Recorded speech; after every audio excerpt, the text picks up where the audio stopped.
Garen, is lunch ready yet? I'm getting hungry. Really? It's only 11 o'clock a.m., Marie.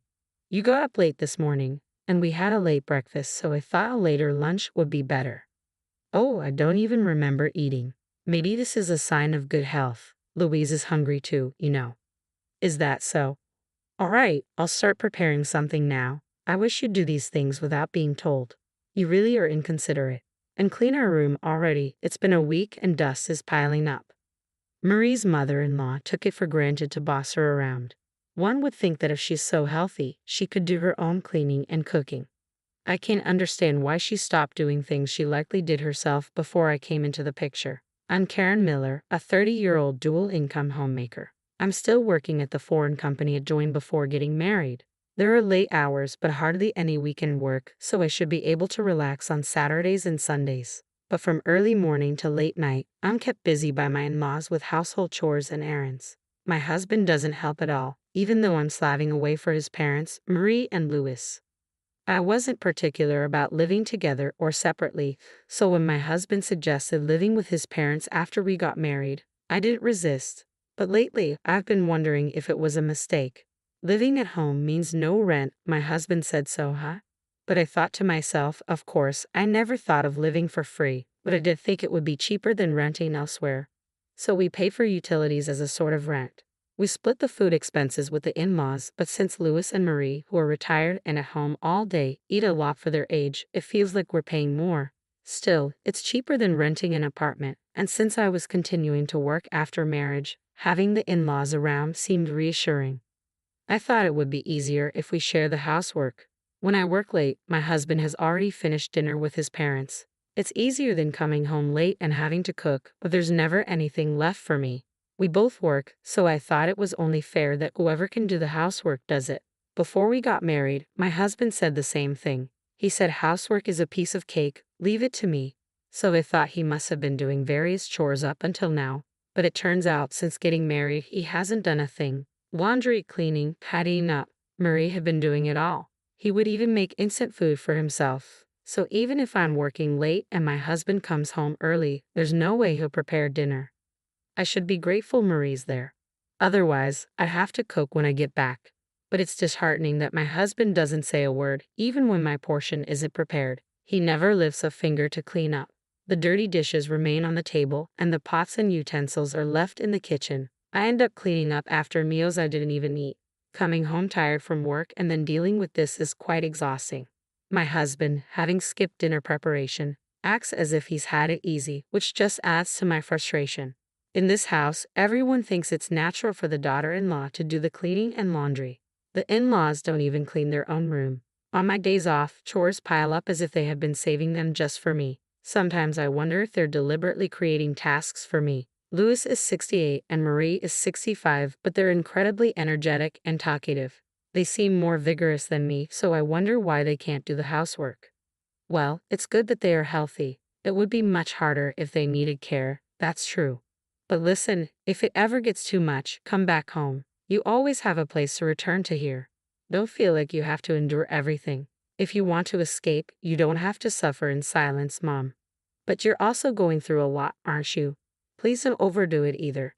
Having Mom to listen to my complaints helps me keep going. But right now, I have another worry. My father, Sam, is ill and in the hospital. His condition doesn't seem to be improving. My parents are a close couple, and Mom visits him almost daily. I try to visit as much as I can, but between work and chores at my in-laws, it's hard. When I finally manage to visit, Dad looks so happy, which reassures me. But each time I see him, he looks thinner, and it pains me. Mom must be feeling the same way. Mom, are you resting enough? You look pale. I'm fine, dear.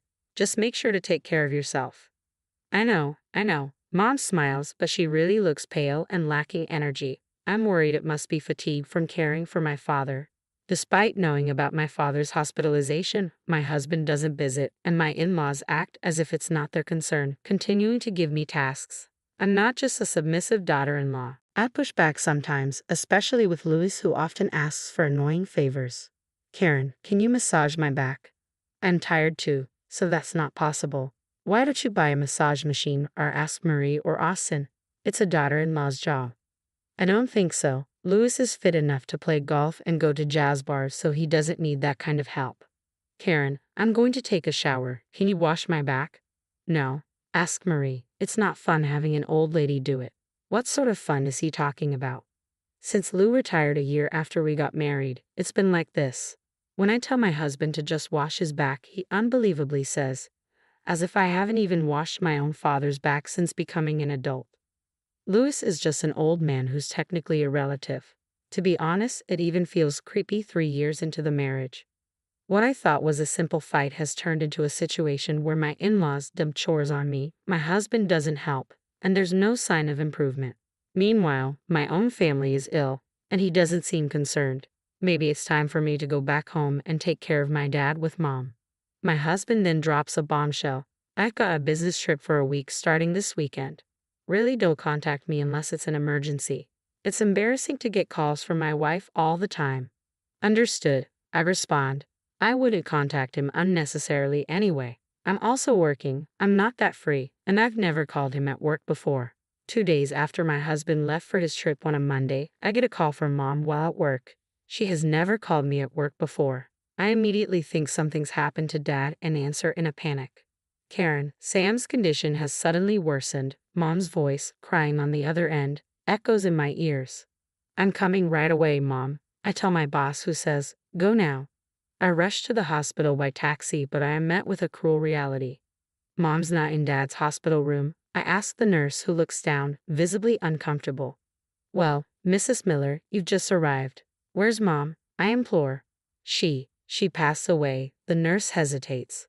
For a moment, I couldn't comprehend what I was told.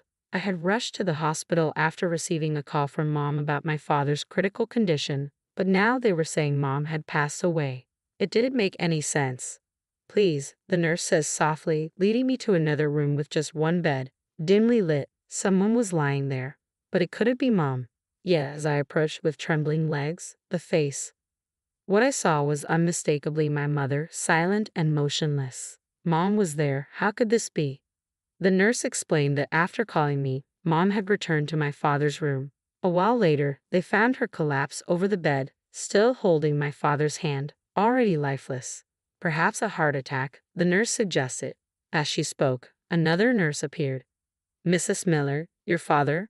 At the same moment, I returned to my father's room. He passed away. No way, no way. I felt as if all strength had drained from my body. I couldn't understand what had just happened. Both my parents gone, just like that. It was too surreal to believe. I stood there stunned for what felt like an eternity. I need to tell Austin, and in a daze I remembered to contact Austin. Shaking, I took out my phone and called him. As the phone rang, the reality of my parents' deaths hit me, and I couldn't stop the tears. Hello, Austin. I'm at work right now, but it's an emergency. My dad and Mom they're gone, I managed to say through my sobs. Both of them are gone. An accident? I asked, hoping for a different answer. No, but I don't know what to do. Despite my obvious distress, Austin's response was cold and detached. Did you forget what I said before my trip? He continued. I'm on a business trip. Don't call me unless it's a real emergency. For a moment, I couldn't comprehend what Austin had said. It was probably because his response was so far from what I had expected. I thought I had misheard, but the shock made my tears recede. What did you just say? I told you not to call unless it's an emergency. My parents just died. Isn't that an emergency? If they were about to die, maybe. But what's the point now? That's not an emergency. What are you talking about? You're coming home, right? It's not too late, I pleaded. I'm busy. Goodbye. Austin hung up, and no matter how many times I tried, he didn't answer again. Then I called Marie. Marie, my parents passed away. I thought it was just your father who was sick. Yes, but both of them. Well, isn't that nice? They were such a loving couple. Better for them to go together. You know they say loving couples go to heaven together. They must be happy. How can you say that? Well, you'll be busy now with the wake and the funeral, but it's good you can do it all at once. Louis and I won't be attending. What? We don't want to risk our health. Leaving people's health is more important, you know. In that moment, I realized the saying like father, like son was true, but it brought me back to reality. I informed my supervisor about my parents' passing. Unlike Austin or my in-laws, my supervisor showed genuine concern. He even helped me arrange the funeral at the church. Without him, I would have been completely lost. Despite Austin's words, I thought he would return for the funeral, but he never did. Thanks to my supervisor, colleagues, friends, and relatives, I was able to say goodbye to my parents.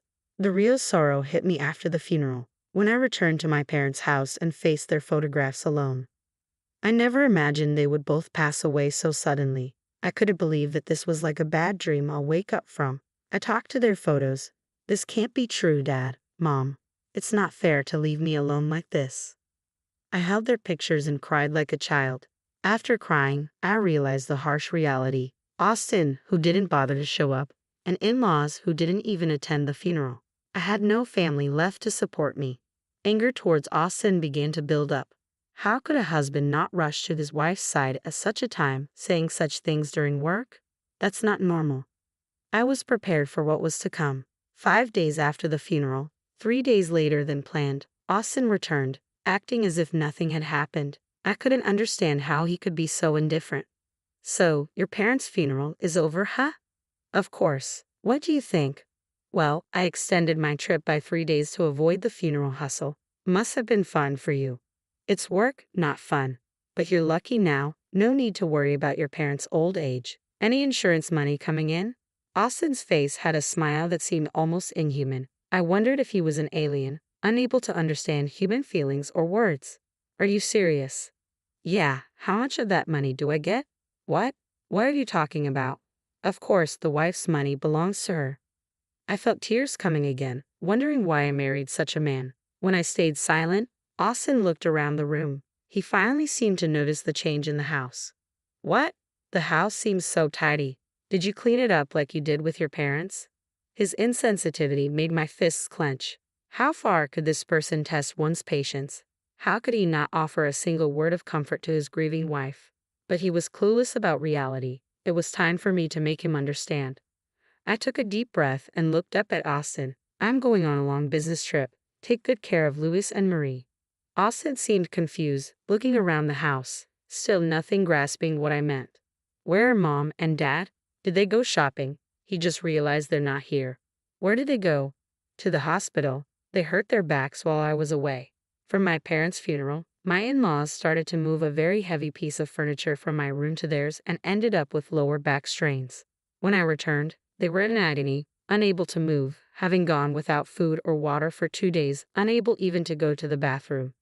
I wondered if this was some kind of divine retribution. I called an ambulance for my in-laws but didn't accompany them, explaining that we weren't related. Emergency vehicles don't allow non-relatives to ride along. I gave the paramedics Austin's number, but I knew him well enough to expect he wouldn't answer unknown calls.